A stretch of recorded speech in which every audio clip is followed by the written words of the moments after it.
Shalom, everyone. This is Shamir, and today we're going to look at Shemot, T'tsve, chapter 29, verses 38 through 46.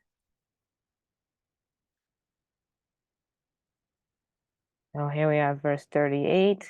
V'zeh asher ta'aseh al hamizbeach kevasim b'nei shana shinayim layom tamid. And then here we have some English. Some of the texts I have changed, mostly just the name from Lord to Yud-He, Vav-He, and God to Elohim, and then I'll point out some things as we go along. So Vezeh, and this is what Asher Ta'aseh you will prepare. Here it says you shall offer, but prepare is probably better. Al Hamizbeach, so upon the altar. Kevasim B'nei Shana. So here it just says two lambs, but the B'nai, this is masculine or male. So it's telling you two male lambs of 1 year. Shnayim is dual. Usually twos in Hebrew are dual. So two. Layom Tamid. So here day by day, or on a regular basis.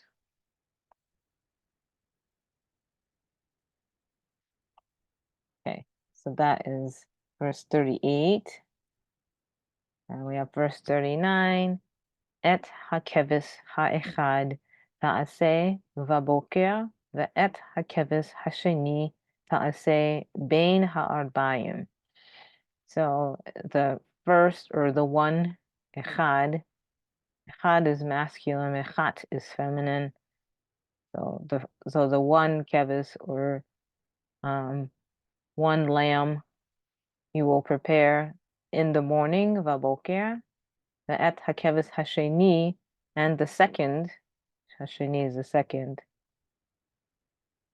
Here it is, tell you the other. You will prepare bein ha'arbayim. So there's some issues with ha'arbayim. In a lot of translations, it does say twilight. It's literally between the pair of evenings. It's kind of ambiguous.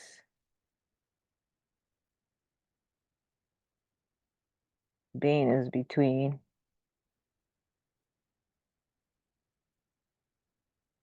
So does that mean like sunset going into later in the evening, or we're not sure. Well, we do know that the days open and close with gifts to Yahweh, and this was a special offering aside from the sin offerings and the other required offerings. So, all right. So I'll go into verse 40. Ve'isauron solet balul v'shemen katit reva hahin v'nesech revi'it hahin yayin lekevis ha'echad. So then here we have Isaran, so a tenth of fine flour, moistened, balul, yeah, they say mingled, they moistened, with shemen, or pure oil, shemen katit, reva, so a fourth, a quarter, hahin, venesek, revi'it, so a quarter, of the drink offering, hayayin, lakevis echad, so for the one lamb. So I do add some words a little backwards, right? Because we have the kevis for the one lamb, and then but here we start with that. And with the first lamb, a tenth of a measure of fine flour. So we kind of start here, the kevis ha'echad, and then we go back up here to kind of join this part of the sentence. A little confusing,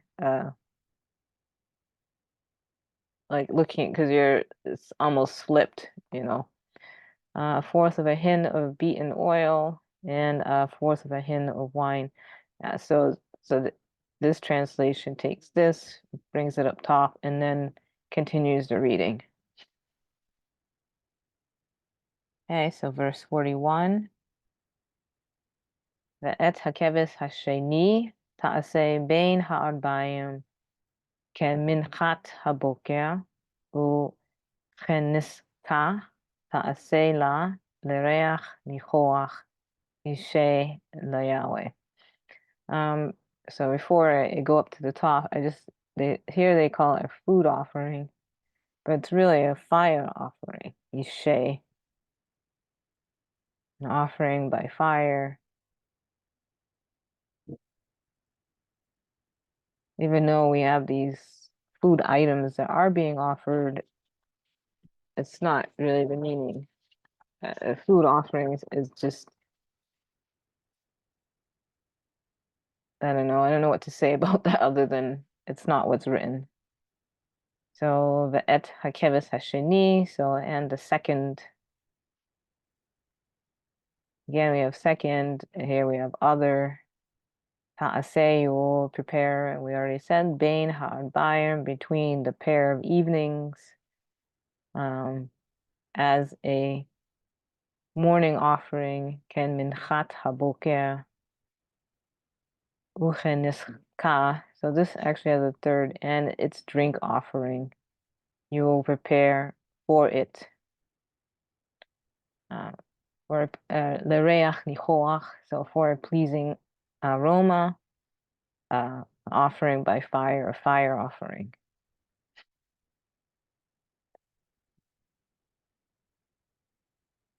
Okay, verse 42.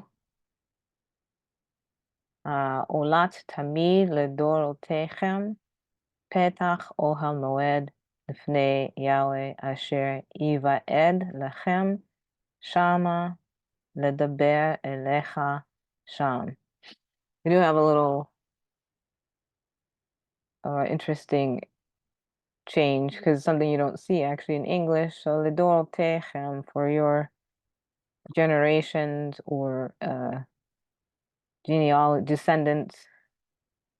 Petach Ohel Moed, so we're going to come back to that. And then here, Lechem, so we have, this is actually second masculine plural, and then we end up with a second masculine singular here. So just something to point out. Of course, in English, you can't see that because it's just your, you, and you. So you can't see that these two are plural, and then this last one is singular. Might be some kind of discrepancy. Olat tamid. So olat is from ola, the lexical form. So it's or it can even call a smoke offering, because it's an offering that is burned completely, and the only thing that's left is smoke that ascends upward. I don't always like burnt offering because I don't think it's really descriptive of what's being said. And then in Hebrew we always have these consonants. So you have the word Allah, which means to go up, And then you see Ola, which is a noun form, but they're related. So Allah is to go up, and Ola is an offering that goes up after it's completely burned. So a continual burnt offering for your generations. Petach Ohel Moed. So the question is this a literal location? This is the plaza area. Of the Mishkan. So perhaps the offering was presented in this area before being brought to the altar to be burned, because the altar is not in this plaza area. So we're kind of guessing that this is what may have happened. Yahweh Asher Eva Ed will meet with you there, Shama. So these two words actually are the same, Shama and Sham.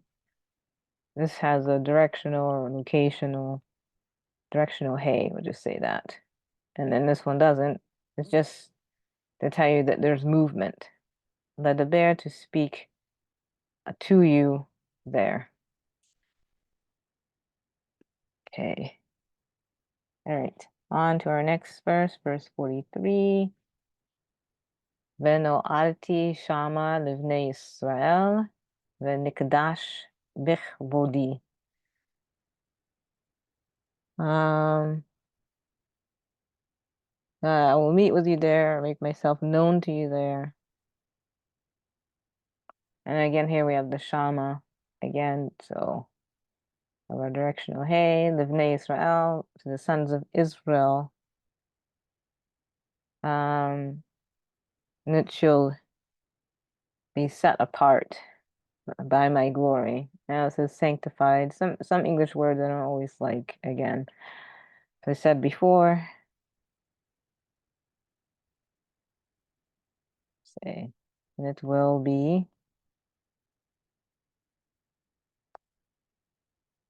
treated as holy by my glory. So this is kavod. Oops, there we go. And then it has a first common singular suffix, so my glory, and the be is a preposition, so by my glory. The nikdash is a nifal. Lexical form is kadash. So to be holy or holy, depending on what binyan it's in. So okay. Oh yeah, here they say people of Israel, but now we'll say sons of Israel because that's what it says. They're always trying to make everything, whatever, inclusive, but the sons of Israel, it's kind of like you think about the stones carved on the ephod, the names of the sons of Israel there to remind God as the priest entered in of Jacob's sons and of all those who come out from these sons. So changing it to the children of Israel, the people of Israel, and it doesn't really say that. It's sort of annoying. Anyway, I'll just stick with the facts, guys. All right. Verse 44. וקידשתי את אוהל מועד, ואת המזבח, ואת אהרון, ואת בניו, אקדש לכהן לי. So it says, I will consecrate, but and I will set apart. And not only has God set apart his presence, he's setting apart the dwelling place. Now we'll set apart the Ohel Moed, right, tent of meeting, and the altar, and Aaron and his sons. This is the third masculine singular, but it's type 2, so it's plural. His sons, and I will set apart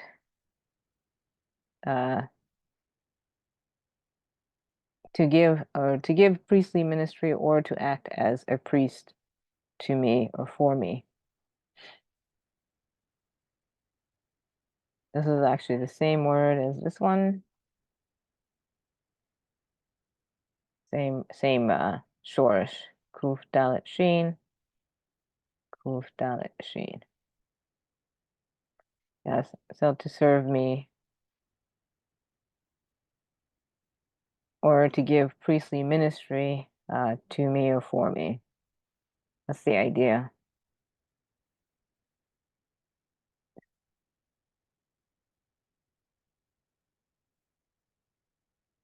Let's see, I will consecrate the tent of meeting and the altar. Okay. It's double checking. Next. ושכנתי בתוך בני ישראל, והייתי להם לאלוהים. So, and I will dwell in the midst of the sons of Israel, and I will be to them literally for God. Of course, the English doesn't make sense, so this lamed is left down. I will dwell among. So here again, they say people, but we want sons of Israel. Now will be their God. The be comes from this verb to be, vehayiti, and I will be.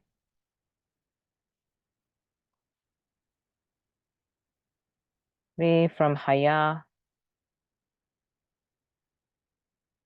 If it makes you think of I am that I am, you would be right, because that yeh. Oops. Let's try again. I'm still missing a consonant, but anyway, sorry. Let's try again. There we go. So I will be, or I am that I am is from the same roots, from haya. Okay. And that's it for that. Hey, we're in 46. וידעו כי אני יהוה אלוהיהם אשר הוצאתי אותם מארץ מצרים לשוכני בתוכם אני יהוה אלוהיכם.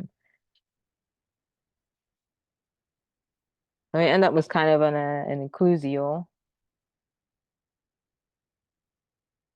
which just means where we go back here. We start verse 45 with veshachanti, and we end verse 46. The shochni was the same shin, taf, noon, the same word. And then we have a different qualifier, right? I hotzeti utam, I brought them out from the land of Egypt. And here he's just saying, I will dwell in the midst of the sons of Israel. That will be to them for God or God. And then we have the same phrase, L'shochni v'tocham ani Yahweh Elohechem. So we're ending with this same phrase that we began with in verse 45. So we have a little inclusio. The shochni is spelled a little different, it's infinitive. For my dwelling in the midst, in your midst, I am Yahweh. In their midst, sorry, I am Yahweh, their God. The tocham has a third masculine plural alternate.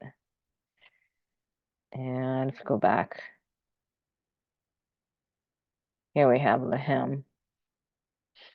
Oh, here, betoch, without a suffix. So I will dwell in the midst of the sons of Israel. And then we essentially say the same thing here. Oops, sorry, I went back one. For my dwelling in the midst of them. In the verse 45, we have the sons of Israel. So it's just referring back to them. And that's it. All right, you guys, that's all I got. Hope you get something out of it. And until next time, Shabbat Shalom. להתראות. Bye.